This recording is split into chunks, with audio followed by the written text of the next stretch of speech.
Texto que nós estamos já desde o ano passado pregando expositivamente. Estamos então no capítulo 22.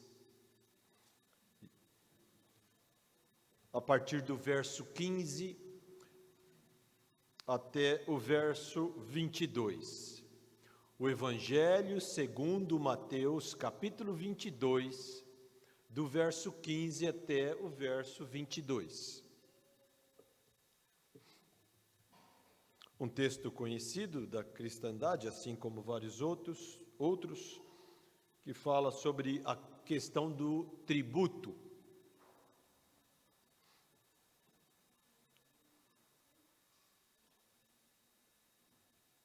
Aqui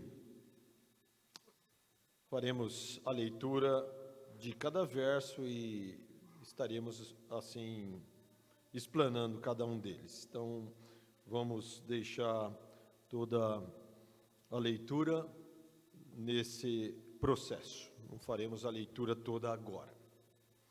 Diz assim: Então, retirando-se os fariseus, consultaram entre si como os surpreenderiam em alguma palavra.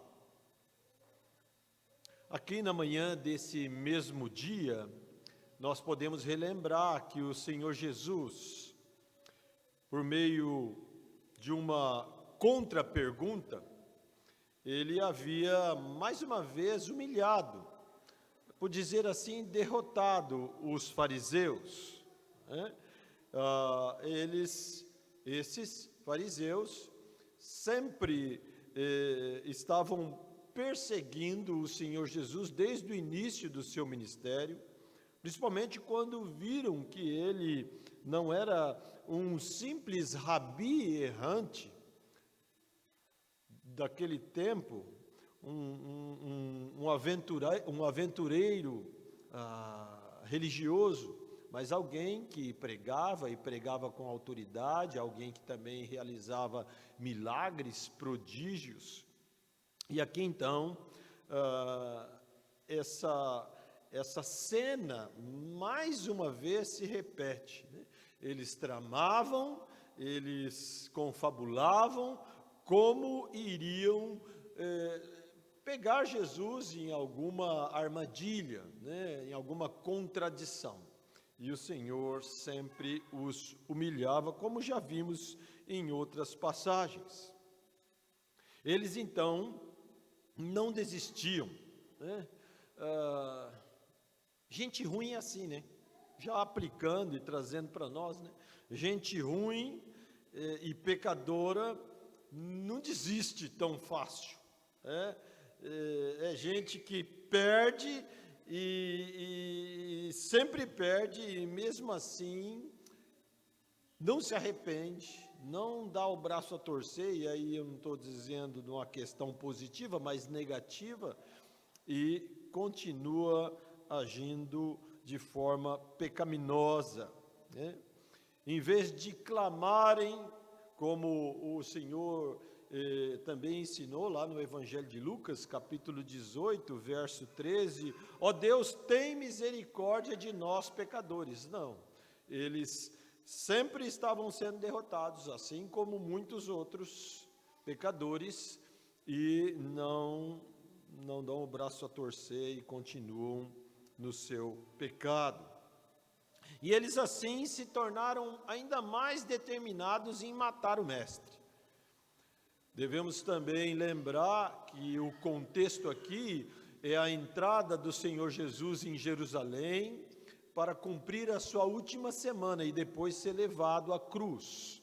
Então, vamos pensar que se intensificavam a perseguição, se intensificava a perseguição, o ódio, e de todas as formas eles queriam então fazer algo a respeito para derrotar o Senhor. E eles também, típico de pecadores impenitentes, covardes, né? Tem medo do povo e se preciso for, se juntam até com os inimigos. os opositores, né, deles mesmos, para que de uma forma vil pudessem somar forças num objetivo comum de prejudicar o Senhor. Típico destes também. Então, no verso 16 diz assim: enviaram-lhes discípulos juntamente com os herodianos. Aqui, em vez de enfrentarem Jesus, dessa vez, os fariseus, covardemente, enviaram alguns de seus estudantes, seus discípulos. Eles pensavam que Jesus poderia facilitar para esses garotos, para esses jovens. Seria talvez mais compassivo com algum tipo de colocação, de pergunta que viesse deles, mas eram discípulos dos fariseus. E por essa mesma razão, eles pensavam que seria mais fácil pegar Jesus aí em algum deslize, né? Olha, não é a gente que está lá, são os estudantes, os nossos discípulos, o mestre vai brandar com eles. Além disso, esses líderes, como dissemos já anteriormente, eles, além de persuadirem esses jovens, né, os fariseus, além de persuadirem esses jovens discípulos a irem fazer o serviço sujo que eles não queriam fazer, eles também se alinharam ali com uma outra classe, que aqui é descrita, os discípulos dos herodianos. E aí que eu quero usar discípulos que não eram os próprios herodianos, os líderes, mas os discípulos, como aqui no texto nos traz. Uma estranha parceria, discípulos de fariseus, ou propriamente os fariseus, com herodianos. Aqui, para nós entendermos, os fariseus, eles estavam bastante preocupados em guardar a lei de Deus, da forma deles, e eles, pelo menos, passavam para o povo, para que o povo cresce, que eles faziam isso. Mas, na verdade, o Senhor mesmo já tinha delatado, vencido eles de que essa não era a verdade, esse não era o propósito deles, de defender a lei, de amar a Deus. Então, eles agora se associam aos seus inimigos, aqueles que eles diziam combater. Por quê? Os herodianos, né, da família de Herodes, os partidários ali de Herodes, o governador da Judéia, um algoz, aquele que havia tempos atrás cortado a cabeça de João Batista e colocado numa bandeja para assim satisfazer os caprichos de uma mulher prostituta, adúltera, e que usou a sua própria filha para isso. Esses eram os herodianos, né? Eles não estavam nem aí com os mandamentos divinos, com a situação religiosa dos judeus ali mesmo escravos dos romanos. E então esses dois grupos se unem contra Jesus. Esse é o quadro, né? Cada um tem as suas razões para desejar se livrar do mestre, né? O profeta de Nazaré. Esse que combatia os dois grupos, era contra os dois grupos, porque esse era o Deus encarnado, o Senhor Emanuel, que aqui veio e não só ensinou, curou, salvou, mas também denunciou, lutou contra todo tipo de impiedade, principalmente no meio do seu povo.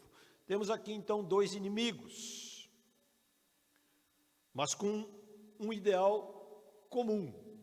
Esses dois eram inimigos de Jesus, mas também eram inimigos entre si, né? Já viu essa história, né? Mas eles se juntaram aqui para um combate comum, né? os herodianos, então, não poderiam estar felizes com a entrada real do Senhor Jesus em Jerusalém. Eles tinham um rei. Como que podem aclamar Jesus como Messias e rei, se ali já tinha um rei? E esse rei era do partido destes. Então, os herodianos tinham motivos para também odiarem, não quererem a presença, a influência do Senhor Jesus ali em Jerusalém. Eles já tinham e defendiam, então, um rei. E aqui os fariseus, né, que também ouviram, e aquilo marcou muito, abalou muito o seu patrimônio religioso, podemos assim dizer, né? Filho de Davi, bem-vindo que vem em nome do Senhor, filho de Davi, o próprio rei Messias prometido. Esses fariseus, então, vamos fazer algo aí mesmo contra a nossa ideia, vamos nos juntar com os herodianos para combater esse Jesus, né, a sua influência sobre o povo, que se tornava cada vez maior. Havia também outra razão pela qual essa combinação, discípulos dos fariseus com os herodianos, era algo perspicaz, esperto, astuto, com a conotação pecaminosa, nociva. Não eram para se juntar, mas eles estavam cedendo para esse mal comum, não para um bem comum. E a razão tem a ver aqui com a pergunta que os jovens iriam fazer a Jesus, né? Esses dois grupos se juntam, porque esses dois grupos representavam aquilo que eles iriam perguntar, no sentido de que se viesse uma resposta, servia para um grupo, se viesse outra resposta, servia para outro grupo. Nós vamos entender isso aqui, é tranquilo. A pergunta é lícito ou não pagar impostos a César, né? Que vai ser mais adiante. Aqui a resposta que os herodianos diriam era: sim, é lícito pagar impostos a César. Estou aqui já me adiantando, para a gente entender todo o contexto do porquê eles se juntaram, né? Sim, de todos os modos. A própria posição de prestígio do rei Herodes Antipas e de seus partidários, elas dependiam em grande medida do pagamento de impostos. Era através do pagamento de impostos que Herodes se posicionava como rei, assim protegido por Roma, né, e conseguia ali continuar tendo todas as regalias e privilégios de um mau rei que ele era, né? Esses impostos, então, favoreciam o status político de Herodes e dos seus partidários.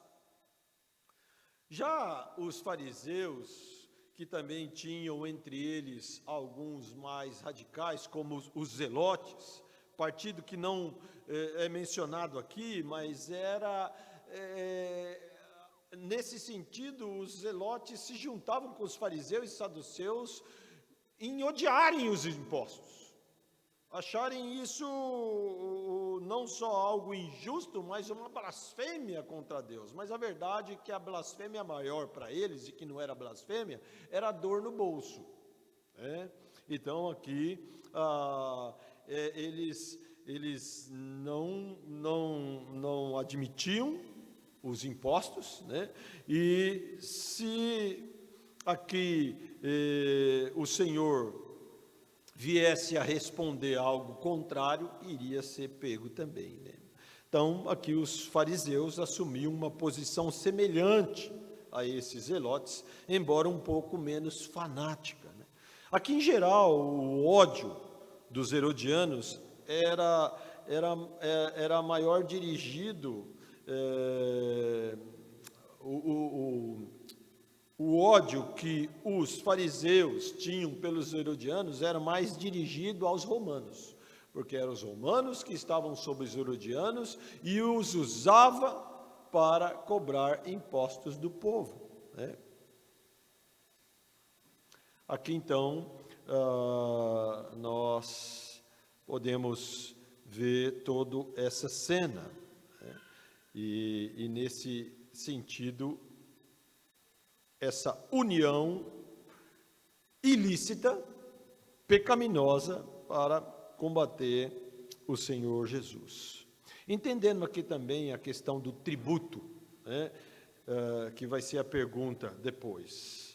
O tributo aqui que a passagem se refere era um imposto, uma captação, um valor per capita, né? Que depois da deposição de Arquelau, Herodes Arquelau, no ano 6º depois de Cristo, ficou assim instituído, né? Um procurador aqui, ele cobrava de cada adulto do sexo masculino, lá da Judéia, e esse valor tinha que ser pago ao tesouro do império, né?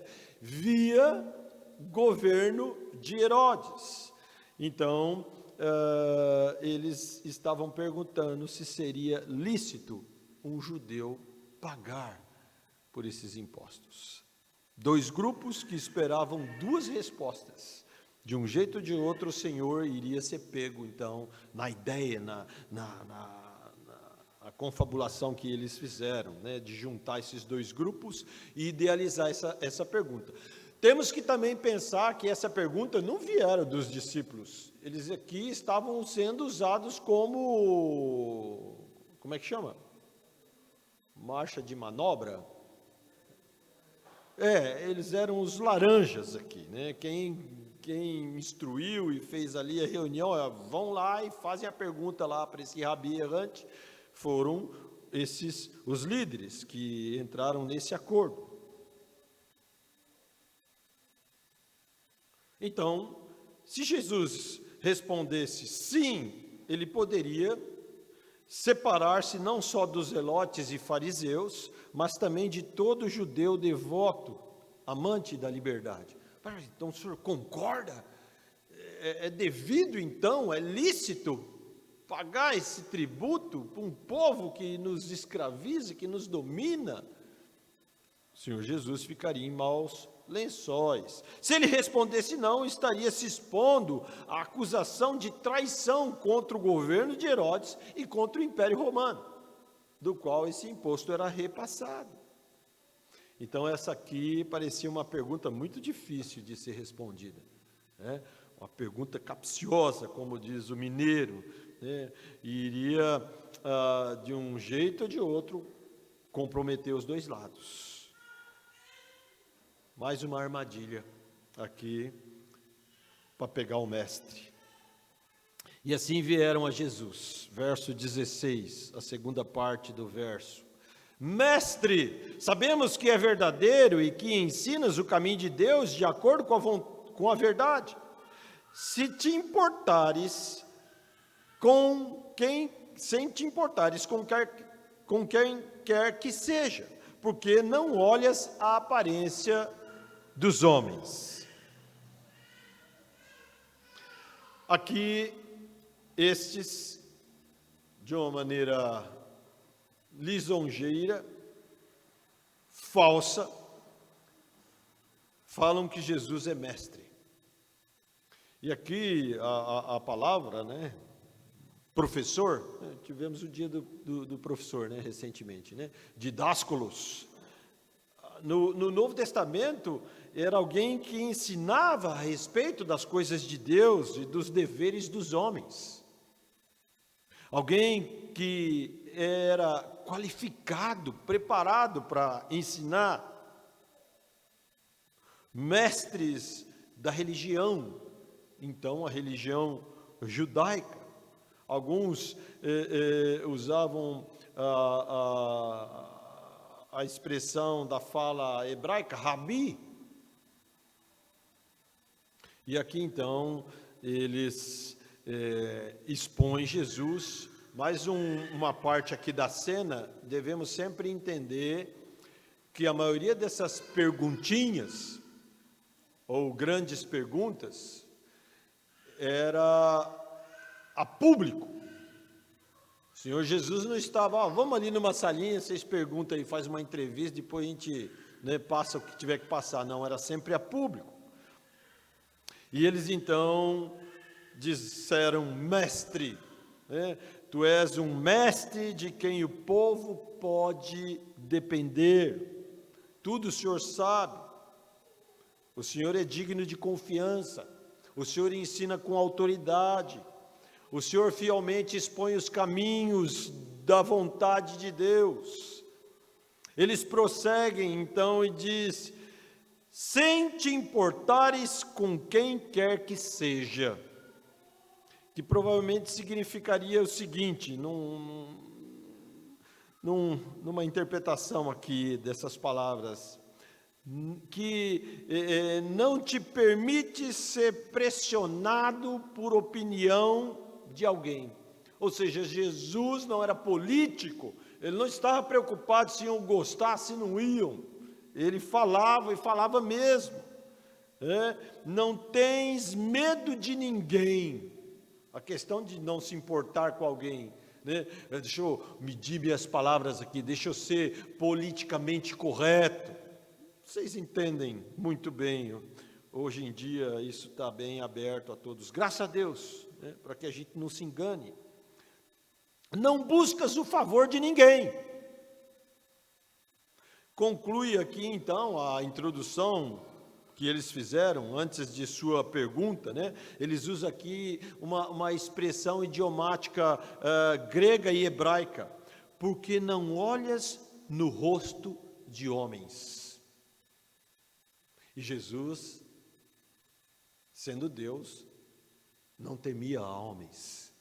A expressão aqui, não olha no rosto de homens, não dá satisfação e fala, Noutros termos, o Senhor é imparcial, justo juiz no que julga e no que fala. Assim é o nosso Senhor, assim é o nosso Deus. Tudo que falaram então do Senhor Jesus era verdadeiro o que falaram, mas eles não tinham esse sentimento, nem esse respeito e consideração pelo Mestre, de jeito nenhum. E eles aqui ocultavam o propósito sobre esse manto de adulação, lisonjeiras, que eles estavam assim, tanto ganhando com o povo, como que pensando que amaciando o que o Senhor iria dizer, iria responder. Então, como se fossem investigadores sinceros, eles tinham uma pergunta sincera, educada, interessados em obter a informação, eles perguntam, verso 17, dize-nos, pois que parece, esses caras, safado mesmo, é lícito pagar a César ou não? Pagar tributo a César ou não? A palavra aqui, amados, lícito, ela tem a tradução, o significado de permitido, como se fosse uma escolha, e não uma obrigação. Então aqui já tinha cilada na própria pergunta, é lícito, como se quem não pagasse não era punido, assim como nós hoje, nada diferente. Jesus então, verso 18, Jesus porém, conhecendo-lhes a malícia, respondeu, por que me experimentais, hipócritas? A reação de Jesus é primeiramente, faca tramontina, já enquadra a turma, já adjetiva quem eles são. Por que me experimentais, hipócritas? E aqui, com uma penetrante visão de sua onisciência, sabendo o que estava por trás dessa pergunta, o que tinha no coração destes mesmo que discípulos de Herodes e dos fariseus, ele penetra aí com a sua visão no coração desses espertinhos e já os adjetiva. Eles são hipócritas. Hipócritas iguais aos seus líderes. Aqui também a palavra, uma palavra anterior, malícia, né? Eu vou falar aqui a transliteração do grego, porneia, da derivação de porneia. Olha só, né? Depravação, iniquidade, corrupção, malícia, propósitos e desejos maus. Era o que tinha esses discípulos e o que continha a pergunta que eles estavam fazendo ao Senhor Jesus. Se eles soubessem com quem eles estavam falando, a quem eles estavam perguntando, tolos, né? Tolos, que tolice. Pensar que o Deus encarnado não sabia o que se passava em seus corações, pensar que o Senhor Todo-Poderoso aqui, na pessoa do Filho, na terra, não estava no controle de tudo e todas as situações. Por isso que é muito importante, bacana, pertinente estudarmos os atributos de Deus, porque o Senhor Jesus não perdeu nenhum deles, abriu mão sim em algumas ocasiões do seu ministério terreno.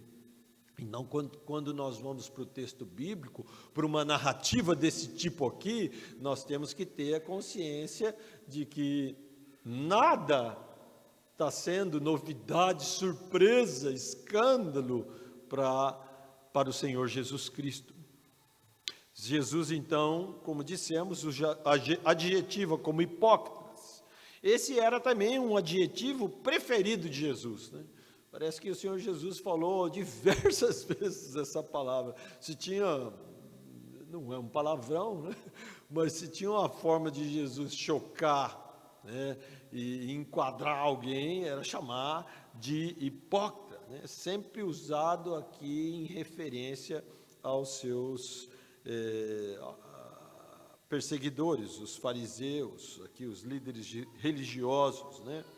E era precisamente apropriada esse adjetivo nessa presente situação, né?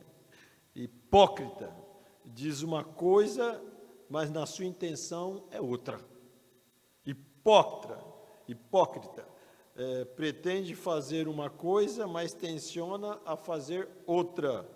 É um ator, né? Um dissimulador. Vem do grego hipócrites, né, que alguns sabem a história lá do camarada que usava as máscaras, fazia os teatros. Oculta, então, o seu verdadeiro rosto por trás de uma máscara. Jesus sendo mestre dos mestres, o maior e mais sublime professor, depois, então, de enquadrar esses questionadores, opositores, agora é ele já tem o controle de tudo, de todas as coisas, mas ele toma ainda mais o controle. E o Senhor Jesus, mestre por excelência, ele sempre respondia uma pergunta fazendo outra. Dá raiva às vezes, né? Mas é uma boa didática aí para nós, não só os professores, mas todos nós, como quando vamos pregar o Evangelho e alguns nos questionam a razão da nossa fé, é sempre bom nós adotarmos essa técnica do Senhor Jesus e, é claro, ter o conhecimento que vai demandar a pergunta e também já termos a resposta para isso, né? E aí, então, ele prepara a cena com maestria para a sua resposta e ensino. Então, pergunta, resposta e ensino. Verso 19. Mostrai-me a moeda do tributo. Lembra lá? Denário, pagar tributo a César. Trouxeram, então, um denário. O denário, ou dinar, era uma moeda romana. Não existia moeda dos fariseus, dos judeus, não existia, né? A moeda que se cambiava, que se negociava, era a moeda romana. Ela era geralmente de prata, não uma prata tão pura, porque ela se tornava popular e seria muito caro, mesmo que eles tinham muitos escravos para as minas de prata, se usava então essa moeda, né? Mais ou menos equivalente à dracma grega. O peso normal era de 3 a 4 gramas, então uma moedinha, talvez a nossa moeda hoje de 10 centavos, né? Era uma moeda que circulava então pelo império, né? Entre os judeus da Palestina. E era com essa moeda que se pagava o imposto a César. Com esse ato, então, de pedir o denário e de mantê-lo na mão, é sempre legal a gente ver a cena, né? Tentar viajar nessas narrativas bíblicas, é tudo de bom. Tá com a moedinha na mão, né? Não sei se no dedo, na mão, e ali todo mundo, caramba, ele não respondeu a pergunta e pede uma moeda, o que vai sair daí, né? Então, ele está então dirigindo a atenção dos seus espectadores para a moeda, para o que ele iria dizer.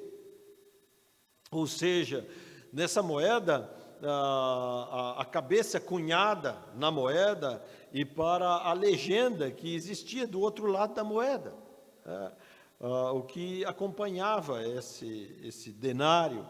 Ele age assim, mas em função da pergunta que ele estava para fazer. Então, mais uma técnica aí para os professores, usando um material, algo que todo mundo conhecia, que todo mundo usava, né? Os discípulos dos herodianos provavelmente, essa moeda aí tem a imagem ou a inscrição nessa moeda, era de César, e era através dela que se pagava imposto. Está nas mãos do Senhor, então o que ele vai fazer? Ele vai admitir, né? Os alunos dos fariseus provavelmente pudessem estar perguntando, além da injustiça de se exigir o pagamento do imposto, o tributo, a própria apresentação do que está na moeda ali era a caricatura, o cunho, a face do imperador. Por si só, isso era uma transgressão ao segundo mandamento. Imagem de alguém que reivindique ser adorado. E aí então, ainda mais o que tinha escrito do outro lado da moeda, né? E aí então, eles também com expectativas, esperando, se ele aprovar, a gente pega também, né? Porque ele estaria apoiando César e a forma como este cobra impostos através dos herodianos.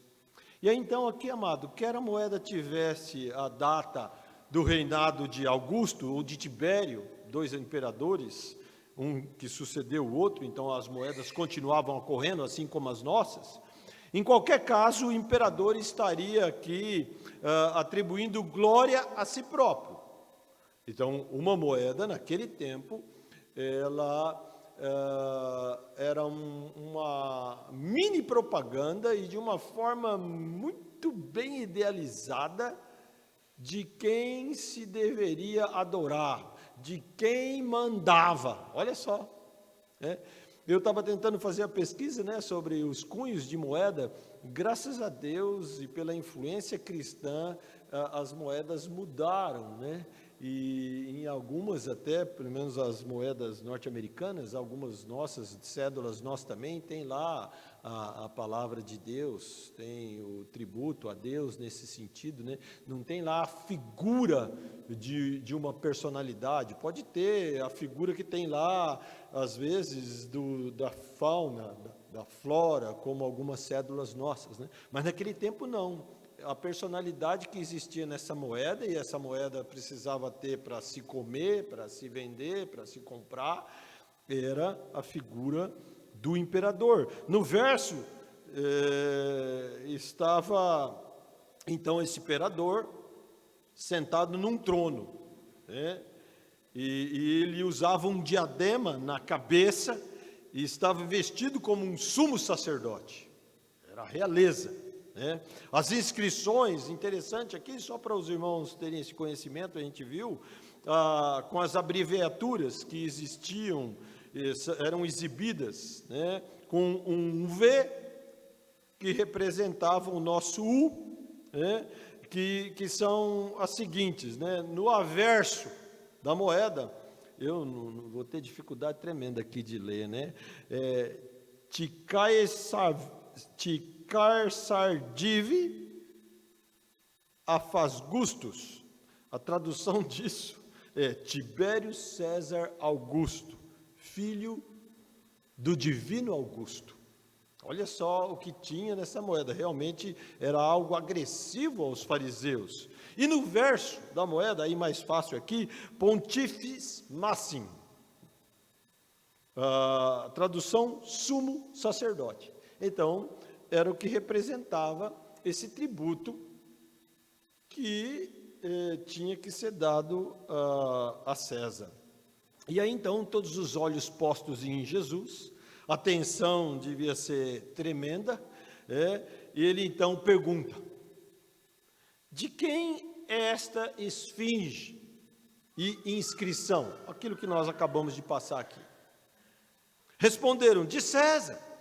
Aí Jesus, Senhor mestre, didásculo por excelência, então lhe disse: dai, pois, a César o que é de César e a Deus o que é de Deus.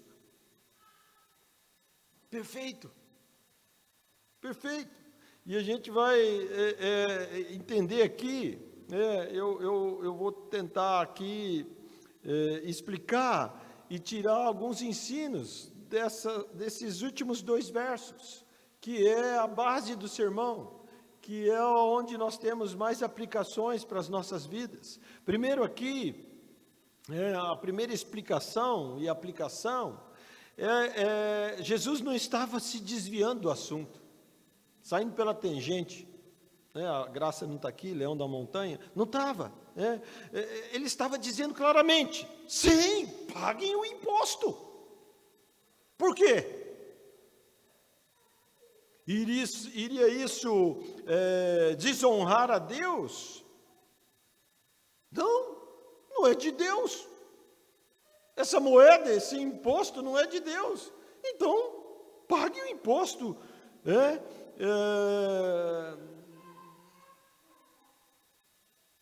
É dele.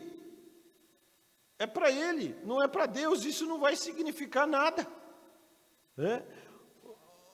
E aqui ele também, poderíamos dizer que mesmo sendo um povo escravizado, mas os romanos adotaram o mesmo sistema helenístico de dominar e dar uma certa liberdade, mas cobrar e fazer trabalhar, né?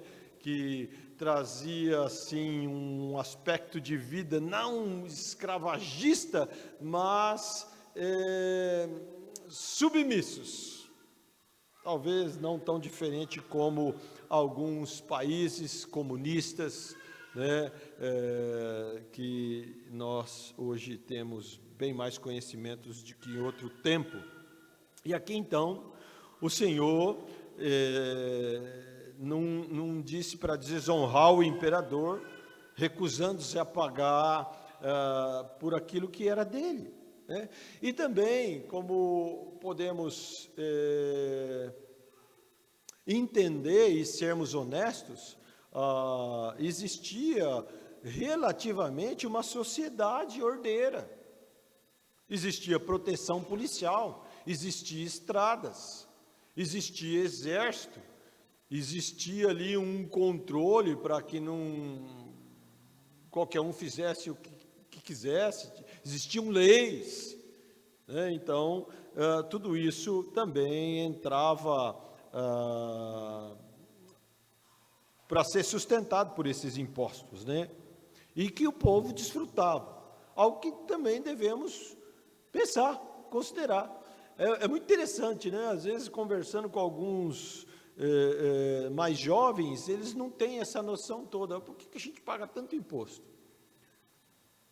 Está lá, né, descrito, não estou dizendo que isso acontece literalmente, mas está descrito que cada imposto é para cada tipo de coisa que, em tese, entendam aqui, vai voltar para nós, como benefícios e tudo mais. E é claro que isso nem sempre acontece. E aqui, então, os princípios aqui que devemos orar pelos governantes, né? 1 Timóteo, Paulo orientando Timóteo em capítulo 2, verso 2, dizendo, olha, vocês devem orar pelos governantes para que vocês tenham vida de paz, vida que beneficie o modo de vida de vocês. Então, existe aí um propósito para orarmos, né? Pedro vai falar para honrar o rei nesse sentido também. Aqui, então, não era possível fazer nada contra o Senhor Jesus, né? Não existia uma acusação por ele dizer que era lícito pagar imposto a César. Sabemos aqui que os impostos são administrados, na sua maioria, por homens ímpios, infelizmente, né? São poucos os cristãos que se envolvem na vida pública, seja política ou na questão pública. Devia ter mais cristãos para que as coisas funcionassem com mais justiça, com mais honestidade, né? Então, e esses ímpios, muitas vezes, não são justos, não? Eles estão vendo ali os seus próprios interesses. Os impostos também, sabemos que além de altos, como dissemos aqui, não nos retornam com os benefícios que se promete no papel, né? Daí, se vivemos ainda num país livre, amados, uma aplicação aqui pertinente e propícia ao momento que estamos vivendo, se ainda vivemos num país livre, nós devemos, em todos os tempos, saber escolher melhor os nossos governantes, amém?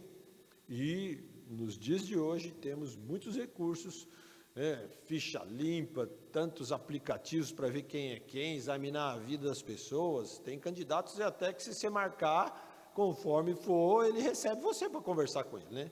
Somente se for de interesse, né? Estão aí, então, diante de nós, as eleições municipais. Você que está nos ouvindo, eleições municipais é a base de outros governos. E através das prefeituras, vereadores que têm a base para votar em deputados, em senadores, governadores e presidente. Eleições importantíssimas aí, né? Nós devemos, então, saber escolher, né? Não votem em quem é de partido que abertamente é contrário ao Evangelho. E vocês aqui sabem o que eu estou falando. Infelizmente, nesse país, a maioria dos partidos são contrários ao Evangelho, à vontade de Deus, e falo aqui sem temor de ser penalizado. Isso já é dito não só por ministros, mas por outros políticos também. Então, tomemos muito cuidado com isso, né? Não caiamos aí nas falácias. Não há ninguém perfeito, não. E não exige a perfeição de ninguém, você não exige nem de você. Mas tenhamos aí ainda a liberdade dada por Deus de viver num país democrático de direito, né, em escolher nossos representantes para a bênção do que a polis, a política, demanda, né? Então procure saber quem são, né? O que já fizeram, se tem ficha limpa, né? Não precisa nem falar, ficha suja, não. Se está vinculado a um partido que é contrário literalmente a Deus, e prestem muita atenção nisso, a maioria, não vote. Não vote. Eu vou votar na pessoa, é boa. Eu já caí nessa. Muito cuidado, né? Eu não devia estar lá. Segundo o ensino que nós podemos aqui ter, dai a César o que é de César, a Deus o que é de Deus. Jesus estava aqui limitando o seu sim. Jesus estava limitando o seu sim ao declarar que era preciso pagar, ou seja, devolver ao imperador o quê? Somente o que lhe era devido. Ponto. Mestre, Jesus, ele enquadra a turma aqui e não pode dizer mais nada. Dai a César o que é de César. O que é de César? Isso aqui. Acabou. Portanto, a honra divina que o imperador reivindica, mesmo que esteja ali na moedinha, não era para dar, porque essa é exclusiva de Deus. Isso tinha que ser recusado. Opa, então ele estava falando ali aos fariseus também. Senhor, é demais. Não devemos adorar a homens, não devemos endeusá-los, assim nem a nós mesmos. Esse é talvez o pecado maior de muitos. Endeusam a si mesmos, né? Aquela música da minha juventude infeliz, né? Eu me amo, não posso viver sem mim, né? Nem sei se mais existe conjunto aí. Amados, nós devemos amar, sim, ao próximo, como a nós mesmos, mas não adorá-los, reverenciá-los, obedecê-los em tudo que falam, principalmente se é contrário à vontade do Senhor. Né? Como nos manda, então, o segundo grande mandamento, né? Amar o próximo como a ti mesmo, né? Respeitar e honrar alguém em posição de honra e respeito é legal, temos que fazer, é dever de todos nós, né? Mas obedecer naquilo que é contrário a Deus e a sua palavra, não devemos a ninguém, nem aos nossos pais. Não. Precisamos ter essa ideia e do que está aqui contido. Dai a César o que é de César. E esse sim é limitado. Um terceiro ensino aqui, ao acrescentar, e a Deus o que é a Deus o que a Deus é devido, né? Uma outra tradução, aqui uma melhor tradução, Jesus estava realçando o fato de que todo o serviço, a gratidão, a glória, o cântico aqui que expressou um pouquinho que devemos a Deus, digno é de glória, isso sim, sem limites, sem reservas, sem economia, sem limitações, isso sim, tudo que é devido a Deus deve ser sempre lhe tributado com obediência, com amor, com alegria. E dê a Deus o que pertence a Deus. Honra e glória, majestade, louvor, soberania, respeito, obediência. A lista é grande, né? Não se deve dever nada a Deus. Vou falar de novo, não se deve dever nada a Deus. Veja aqui o exemplo do Salmo 29 que lemos. O Salmo 95, verso 1, 3, vai dizer assim: vinde, cantemos ao Senhor com júbilo, celebremos o rochedo de nossa salvação, saiamos ao encontro com ações de graça, vitoriemo-lo com salmos, porque o Senhor é o Deus supremo e o grande Rei acima de todos os deuses. Os salmistas, eles tinham em muitos dos seus salmos essa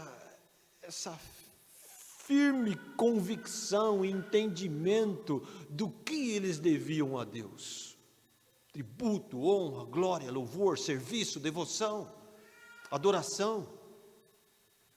Assim, não só os salmos, mas como também outros textos bíblicos, que se aqui alencássemos e fôssemos para eles, sairíamos tarde daqui.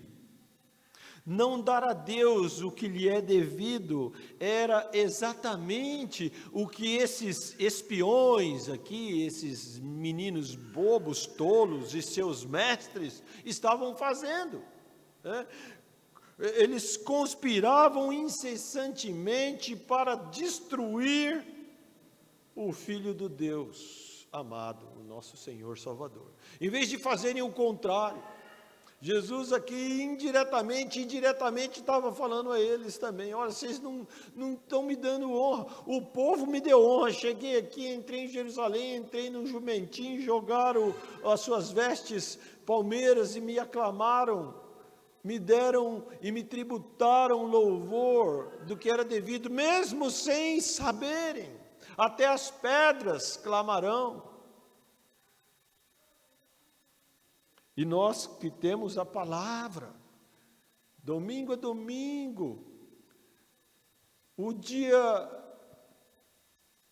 todos os dias da semana, várias versões, estudos. Parece que a cristandade está embebecida com o que se dar a Deus e não estão dando. Precisamos ser mais pontuais nisso, sempre, porque a Deus devemos sempre dar e devolver com abundância. Foi isso que Ele fez, é isso que Ele faz, é isso que Ele fará por toda a eternidade. É devido a Deus amor. Esse é o primeiro grande mandamento. Amarás o Senhor teu Deus de todo o teu coração, de toda a tua alma e de todo o teu entendimento. Dá mais um sermão aqui. Esses todos, se abríssemos, em suma, é a nossa vida. Tudo que Ele mesmo fez de nós, nós somos dele, vamos voltar para Ele, estaremos com Ele por toda a eternidade, dando a Ele, tributando a Ele honra, glória e louvor. Se lá no céu eu vou fazer isso por toda a eternidade, por que já não fazer aqui?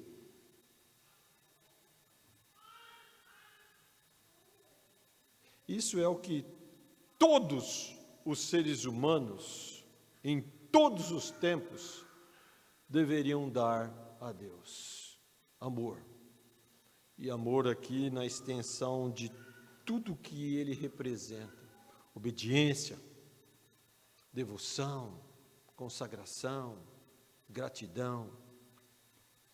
Um quarto ensino aqui que nós podemos também aplicar, Jesus ele traça aqui uma distinção entre o que é devido a César, já falamos, e o que é devido a Deus. Jesus estava rejeitando a própria reivindicação de César, reivindicação esta feita na moeda, como dissemos, que era não só um reino físico, César reivindicava na moeda um reino físico, mas também um reino espiritual. Assim são os homens poderosos, querem ser adorados, querem ser idolatrados.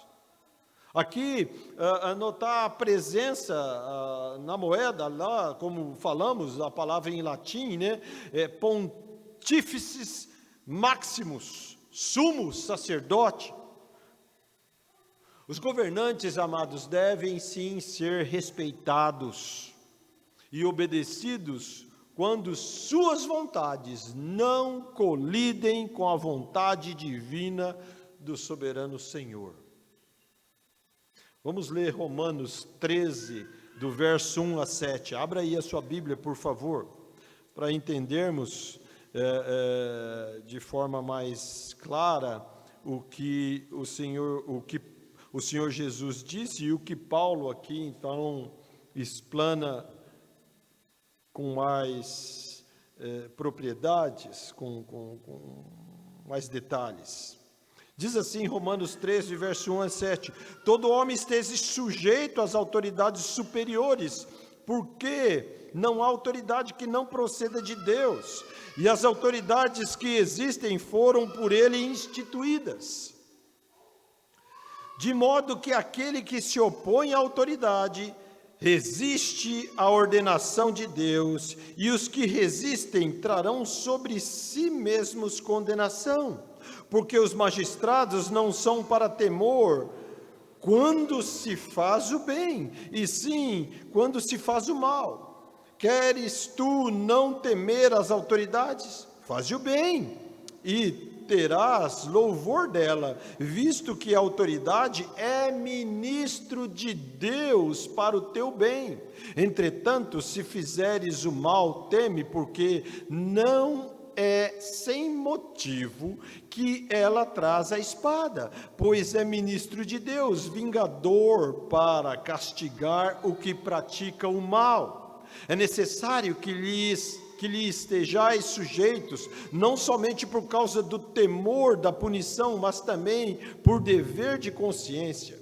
Por esse motivo também pagais tributos, porque são ministros de Deus, atendendo constantemente a este serviço.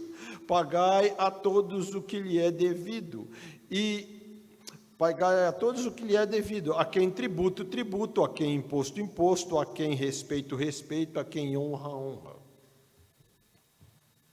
Temos aqui os governantes para dois usos de Deus, para o nosso bem e para a nossa disciplina. Não entendam que esse texto de Paulo aqui é que os governantes são sempre bacaninhas e vão agir como robô. Fez coisa boa, eles retribuem com coisa boa. Fez coisa ruim, retribuem com coisa ruim. Tem sim esse lado, mas não é apenas isso. Deus também usa dos governantes e maus governantes para disciplinar o seu povo, entende? E assim, um povo que escolhe mal seus governantes, governantes que são contrários a tudo que Deus ensina, determina na sua palavra, é um povo que vai sofrer, em consonância, em harmonia com o que diz, feliz a nação cujo Deus é o Senhor, entendem? Não vamos ter aqui na terra um governo divino, mas o temos em nosso coração, amém? E através do nosso coração, mente e ações, nós podemos e devemos sim fazer as escolhas certas e respeitar e aceitar de Deus, se é espada para a nossa disciplina ou se é bênção para a nossa boa ação. Quando, porém, ocorreu uma colisão, então, a norma que se estabelece é a de Atos capítulo 5, verso 29, quando os apóstolos milagrosamente saem da cadeia, e saindo da cadeia eles vão pregar o evangelho de novo, nas sinagogas, e eles são então ordenados, repreendidos, condenados pelas autoridades religiosas, mais uma vez aqui os fariseus, para eles não pregarem, para eles calarem a boca, para não falar de Jesus. E aí então, o princípio que nós temos aqui, em Atos 5, 29, então Pedro e os demais apóstolos afirmaram: antes importa obedecer a Deus do que aos homens. E isso não significa de nossa parte rebeldia, quebra-quebra, coisas ilícitas que muitos dos ímpios fazem. Nós devemos entender que aqui nós temos uma norma para todas as ações ou leis que forem explicitamente contrárias à palavra de Deus. Isso não significa, de novo, que nós vamos sair quebrando tudo, fazendo coisas ruins, mas nós temos todo o direito e dever de resistirmos a todas as formas ilícitas, maliciosas, que supostamente governantes, leis, vierem impor a nós, para sermos ou para nos calarmos. Estão entendendo o que eu digo? Quantas leis estão sendo criadas, permitidas, quebrando até a magna lei de um país, no caso uma constituição, para permitir pecado, para permitir não punição daqueles que devem, com muitas provas, para permitirem matar, roubar, não serem assim, não temerem as consequências. Pense nisso, você que acompanha um pouquinho tudo do que está acontecendo, não só no nosso país, mas no mundo. Agora matam um cristão à vontade, no mundo inteiro, você não tem nenhuma notícia. Descumprem com os direitos humanos de milhares dos nossos irmãos, você não tem nenhuma notícia. E assim caminha, é profético também. Assim então, o Senhor, por meio dessa resposta, Jesus então, ele desconcertou os seus inimigos. E o que diz no verso 22, encerrando nossa mensagem aqui: ouvindo isto, se admiraram, e deixando-o, foram-se. Tapa de pelica, né? É assim que fala. Calou a turma. Simplesmente em algumas palavras. O que é isso aqui? É uma moeda, um denário. Quem está aqui?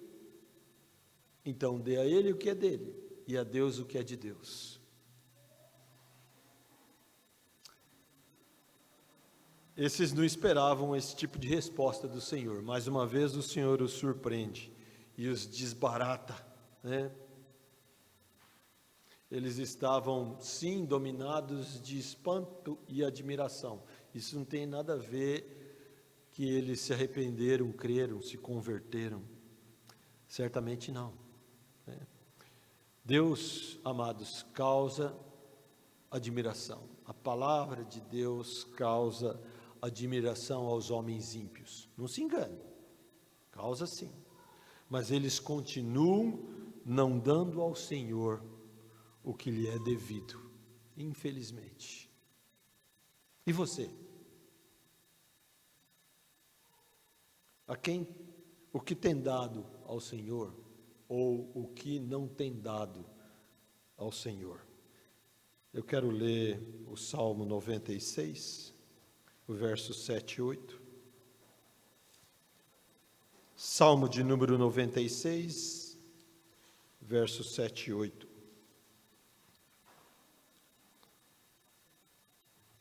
Diz assim: tributai ao Senhor, ó famílias dos povos, tributai ao Senhor glória e força, tributai ao Senhor a glória devida ao seu nome, trazei oferendas e entrai nos seus átrios. Amados, dar ao Senhor menos do que nossa vida, tempo e talentos é ser, no mínimo, mal agradecido. Ele deu a vida, Ele deu um planeta maravilhoso para morarmos, habitarmos, desfrutarmos, nos deu parte dos seus atributos. Pensamos, somos inteligentes, temos sentimentos, liberdades de escolhas, temos domínios sobre toda a criação, animais, plantas, química, tantas coisas. Nos deu mandamentos e regras abençoados para nos proteger de nós mesmos, para viver bem uns com os outros. Está lá os 10 mandamentos. Mas o que Ele nos deu de mais precioso foi o seu único Filho, o nosso Senhor e Salvador Jesus Cristo. Ou seja, Ele mesmo, para morrer de forma terrível em nosso lugar. Ele deu a sua vida. Pensemos nisso, oremos e demos ao Senhor o que lhe é devido. Amém? Vamos orar. Eu peço ao presbítero Wellington que com o microfone possa fazer essa oração.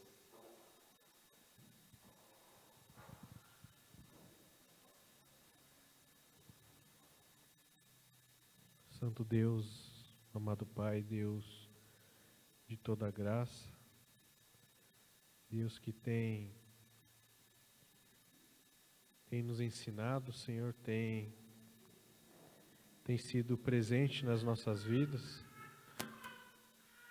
que o Senhor continue nos ensinando, nos abençoando, nos edificando, nos exortando, Senhor, e nos consolando, através da Tua palavra, Senhor.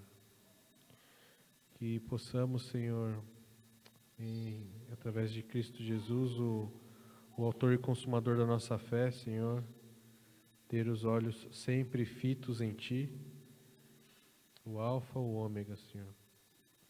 E que diante de uma humanidade, de um mundo, Senhor, que jaz no maligno, onde a corrupção, a maldade, ela tem ganhado bastante destaque, Senhor, e aquilo que é mal chamam bom e o que é bom chamam mal.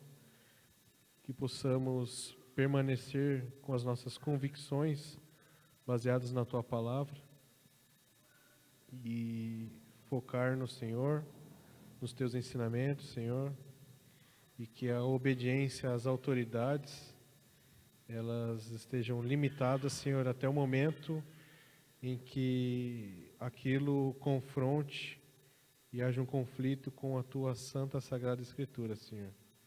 Que possamos, Senhor, rejeitar qualquer autoridade humana, nesse caso, nesse sentido, e obedecer, manifestar a nossa devoção e a nossa obediência ao único que é digno de receber a honra,